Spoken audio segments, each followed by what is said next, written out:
বোন আমার, 12 বছর 15 বছর বয়সে তুমি কেন বিবাহের পূর্বে আরেকজনকে তোমার শরীর ধরতে দাও? আর যুবক ভাই আমার, কি বলিস কি তুই? এই পৃথিবী আর পৃথিবীতে যা আছে এর চেয়ে মূল্যবান হচ্ছে এই মেয়েটা।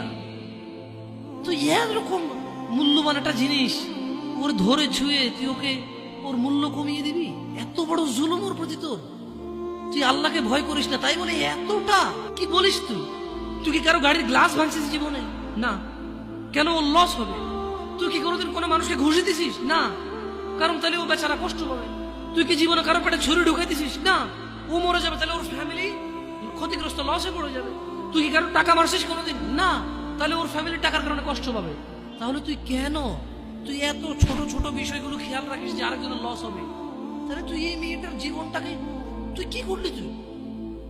তুই পুরো পৃথিবী আর পৃথিবীতে যা আছে সবকিছু বিক্রি করলে যে সম্পদ হবে, সবকিছু অর্জন করলে যে অর্জন হবে, এর চাইতে মূল্যবান তুই ওকে সতীত্ব থেকে বের করে নিয়ে আসলি।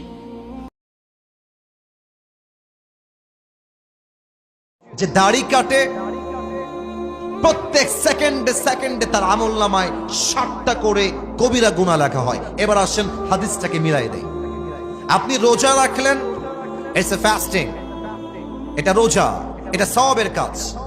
সওয়াব করছেন একদিকে, আবার দাড়িটা কামাই ফেলেছেন। প্রত্যেক সেকেন্ডে সেকেন্ডে 60টা করে কবিরা গুনাহ, এদিকে রোজার সওয়াব। দুইটা যখন হবে প্লাস মাইনাস হবে, একদিকে যোগ হবে আর একদিকে ফাঁকা হবে। আপনার মাসের বেতন হচ্ছে 30,000 টাকা আর খরচ হচ্ছে 40,000 টাকা। মাস শেষে ব্যালেন্স অ্যাড হবে 30,000, খরচ হয়ে যাবে 40,000। দেখবেন প্লাস মাইনাস করলে ফলাফল হবে 0। আপনি রোজাও রাখবেন আবার দাড়িও ক্লিন শেভ করবেন, আপনার ওই রোজার 2 পয়সা দাম আল্লাহর কাছে নাই। ঠিক কিনা বলেন?